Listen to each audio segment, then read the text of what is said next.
بسم الله الرحمن الرحیم.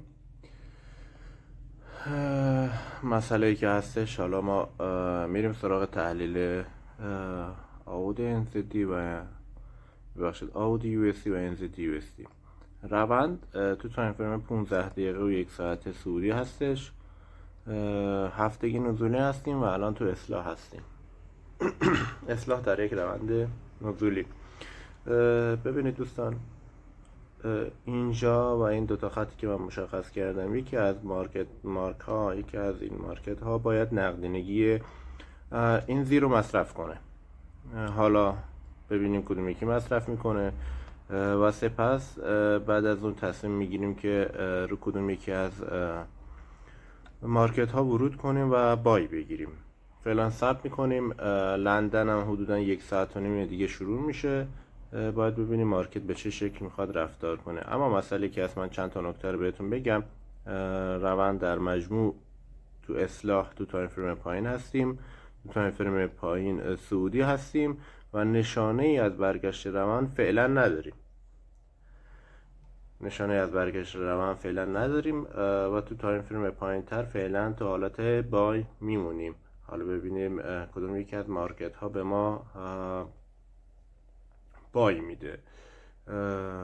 امروز خبر CPI رو داریم. به وقت نیویورک حدودا ساعت 8:30 میشه، به وقت ما حدودا میشه 5:30 به وقت ما میشه. حواسمون هست. من خودم تو دیدگاه تایم فریم بالاتر، حالا این دوتا رو من بیارم، تو دیدگاه تایم فریم بالاتر پیش بینی میکنم که تو خبر CPI معمولا دستکاری قیمت رو انجام میده.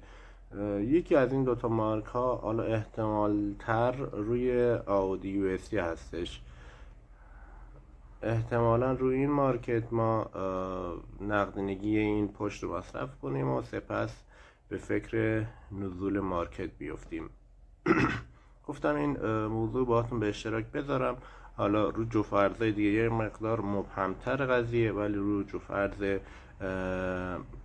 آودی USD و NZD USD واضح تره، یعنی راحت تر میشه رو ترید بگیریم. اینو مد نظر داشته باشید اگه همراه با من ترید میکنید.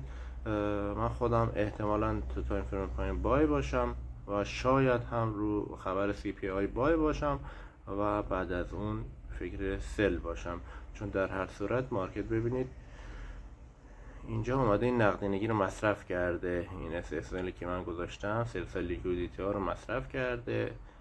حالا نوبت کدوم نقدینگی هست؟ نقدینگی این بالا هستش که استفاده کنه و سپس به سمت پایین حرکت کنه. امیدوارم که موفق باشید. امروز فکر کنم تو لندن ما حرکت خاصی نداشته باشیم، چون خبر CPI داریم. کل مارکت، کل دنیا منتظر خبر CPI USD هستش. ببینیم چی میشه. موفق و پرسود باشید. اگر تریگر خاصی هم داشته باشه، من بلافاصله تو اینستاگرام و کانال تلگرامی براتون به اشتراک میذارم.